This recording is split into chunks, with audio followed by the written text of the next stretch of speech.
Disclaimer, मेरी आप सबसे गुजारिश है, ये वीडियो सिर्फ एंटरटेनमेंट के लिए। मेरी वीडियो का मकसद सिर्फ सोसाइटी में गंदगी फैलाने वालों को साफ करना है। तो लिहाजा इस वीडियो को अपने दिल के फेफड़ों पे मत लेना। ज्यादा तबीयत खराब हो तो किसी अच्छे डॉक्टर के पास जाकर अपना इलाज करवा लें। Disclaimer under Section 107 of the Copyright Act 1976. Allowance is made for fair use for purposes such as criticism, comment, news reporting, scholarship, and research. Fair use is a use permitted by copyright statute that might otherwise be infringing. Non-profit, educational, or personal use tips the balance in favor of fair use.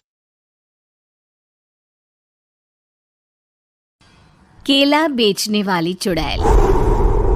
एक बार की बात है, जादूपुर नाम के गांव में करतब दिखाती एक औरत एक रेड्डी के लिए गांव में आती है।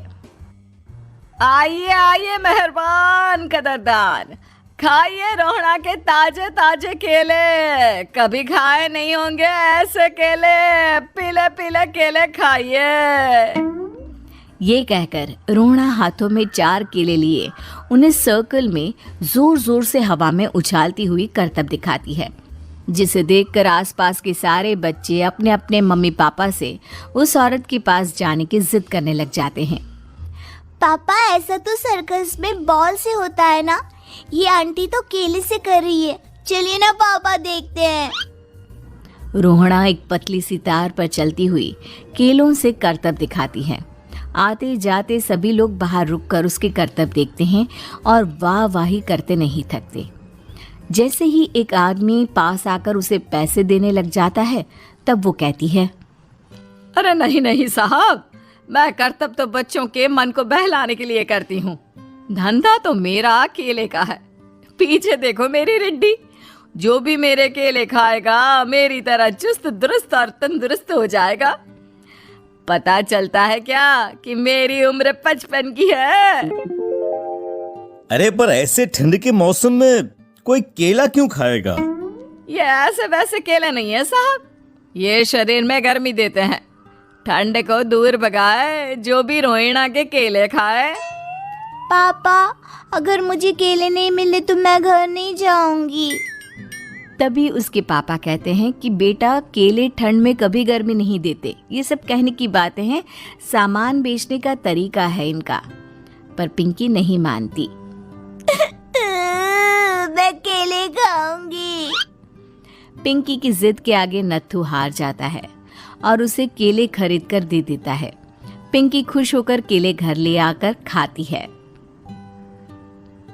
अब मैं भी करतब करूंगी, कितना मजा आएगा, जादुई केले।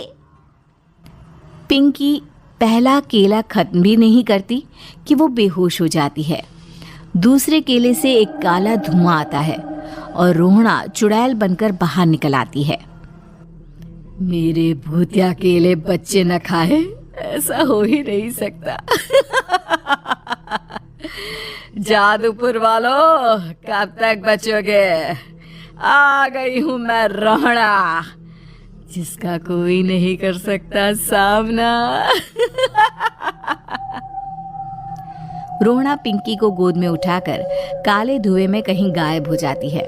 शाम के वक्त नत्थू घर लौटता है और पिंकी को घर में ना पाकर उसकी माँ से कहता है, माँ पिंकी कहाँ है? अरे बेटा, उसे तो तू सुबह करतब दिखाने ले गया था ना, फिर कहाँ वापस आए तुम दोनों? मुझे लगा तू उसे अपने साथ मंडी ले गया होगा। हे भगवान, मेरी बच्ची कहाँ गई? मैं उसे घर ही तो छोड़कर गया था माँ। नत्थू गांव के घर कोने में अपनी बेटी को ढूंढता है, पर उसे वो कहीं नहीं मिलती। परेशान होकर आके रो रो कर नत्थू हिम्मत हार कर घर लौट आता है। अगली सुबह रोहड़ा फिर से करतब दिखाने आती है और इस बार पिंकी की तरह रोनी केले खरीद लेता है। 50 रुपए दिए थे पापा ने, सारे पैसों की मैंने केले खरीद लिए हैं। अब मैं भी आंटी की तरह ही करतबबाज बन जाऊंगा। यही सोचते हुए रोनी केले खाता है और पहला अकेला केला आधा खत्म भी नहीं करता कि चुड़ैल उसके सामने आ जाती है। मेरे साथ चलने का समय आ गया है रोनी। ये तो बस शुरुआत है, अब इस गांव के सारे बच्चे धीरे धीरे मेरे कब्जे में होंगे, एक बच्चा भी नहीं बचेगा। ये कहकर रोना रोनी को गोद में लेकर काले धुएं में अदृश्य हो जाती है। इसके बाद हर रोज गांव में से कोई ना कोई बच्चा गायब होता, पर ऐसा क्यों हो रहा है किसी को भी समझ में नहीं आ पा रहा था। रोज की तरह अपनी बेटी पिंकी की तलाश में नत्थू गांव के एक तालाब के पास बैठा रो रहा था। कहाँ गई मेरी पिंकी? शकुंतला के जाने के बाद एक वही तो मेरा सहारा थी।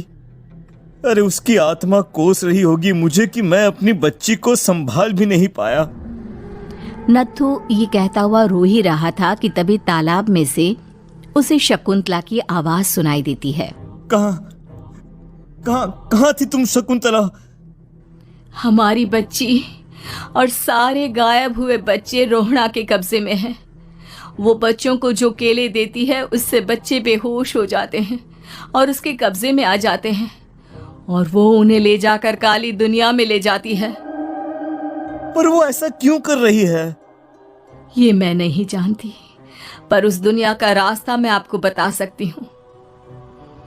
जहाँ ये नदी खत्म होती है वहाँ एक केले का पेड़ है, उसके नीचे एक दरवाजा है, वहीं से रास्ता जाता है उस दुनिया का। ये कहकर शकुंतला की आत्मा गायब हो जाती है।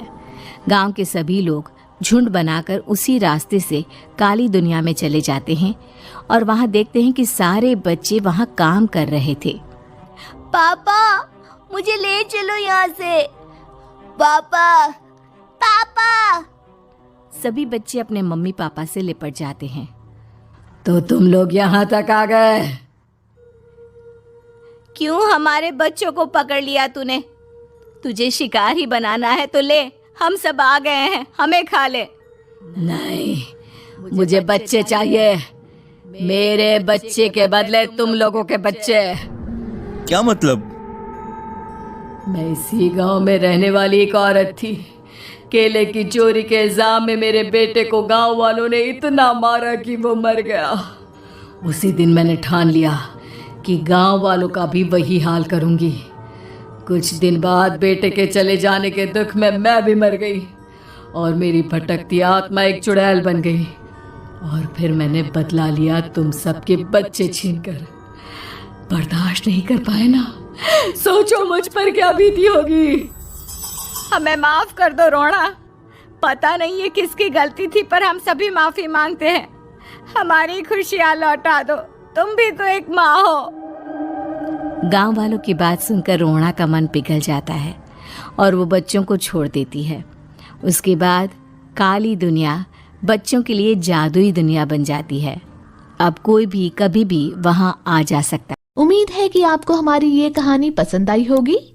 कृपया हमारे चैनल को सब्सक्राइब करें और सभी अपडेट्स के लिए बेल आइकन जरूर क्लिक करें। और हाँ, वीडियो लाइक और शेयर करना मत भूलिएगा। Bye bye.